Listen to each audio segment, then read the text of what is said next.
Today, I'm going to try to draw this yellow facade in Valladolid, Spain, in Santa Ana Plaza. And, if you've been here a while, you'll know that I'm often drawn to big church towers and stuff like that.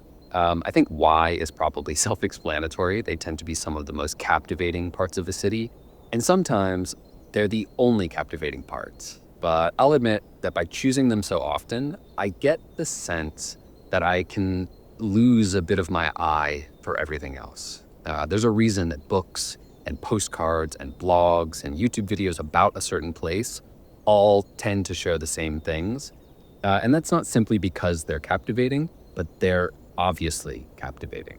They're right in your face. So when I go out to find things to draw, and with that comes videoing it as well for the reference, and the more I choose those obvious subjects, the less I'm looking for hidden beauty, which exists all over the place, especially when it comes to drawing, since there's a lot of freedom to exaggerate or, just completely make stuff up. Anyway, I was thinking about that when I found this little corner, and I've been thinking about it a lot in general. Ideally, I'd like a healthy mix of those blatantly beautiful icons and smaller, quieter subjects like this one.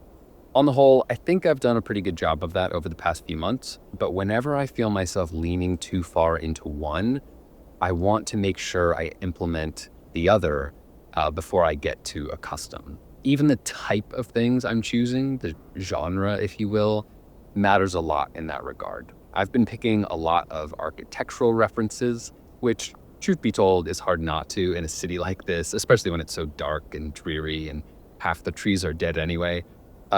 And I still want to keep a steady flow of organic things just to keep things fresh and balanced. Anyway, I feel like I haven't done a lot of reference talk in a while. So those are the things on my mind and why I eventually decided to stop under one of the very few not dead trees to draw this. Also, I liked the yellow because it lessened the overwhelming gray we're experiencing, and I think it made for a nice reference. Drawing-wise, I sure did take my sweet time with these pillars. For what it's worth, I think they turned out pretty nice, probably the best pillars I've ever drawn.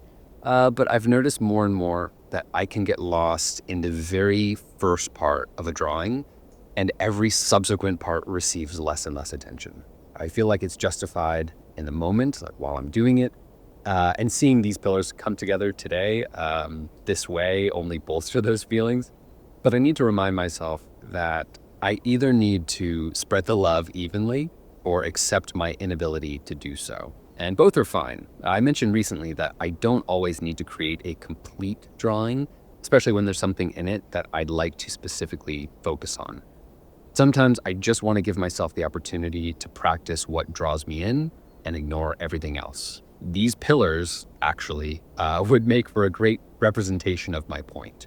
Had I decided that I wanted to draw only this little portico section of the building, no problem. But that's the thing, isn't it? It's about deciding, which I didn't do. And then I also wasn't prepared to evenly spread the love throughout the rest of the drawing. I spent half of my drawing time on the pillars alone, which shows, as it tends to. So what about the rest of the drawing? How did it go? What were my thoughts? Well, I guess first of all, I dramatically underestimated the scale of the building. The pillars actually felt a little bit too small when I started, ironically, so I don't know how that happened. I need to do a better job with scale. Anyway, the top of the building had nowhere to go, so way up it went, whatever, and then came all the windows. I hate windows. They're just the same thing over and over again, and they drive me nuts. But at least these had the little balconies, which were fun to make. These are all about perspective and proportion, which can start to feel mundane after the first two, but I think they're fine. My biggest problem was consistency, honestly, because they're all just a little weird. They're all a little bit off, and each in its own way. What I should have done is create a little grid for myself, so at the very least, all of the horizontal lines matched up. But I didn't think about it, so I didn't. Again, everything that followed the pillars fell by the wayside. But ultimately, I'm pretty pleased with them, at least, so it's not a huge deal. Not at all. What we have here does feel a bit thrown together, kind of directionless, almost distracted. And that's right on the money because it is, and I was. Today was another on and off rain, no rain, wind, sun, clouds kind of day.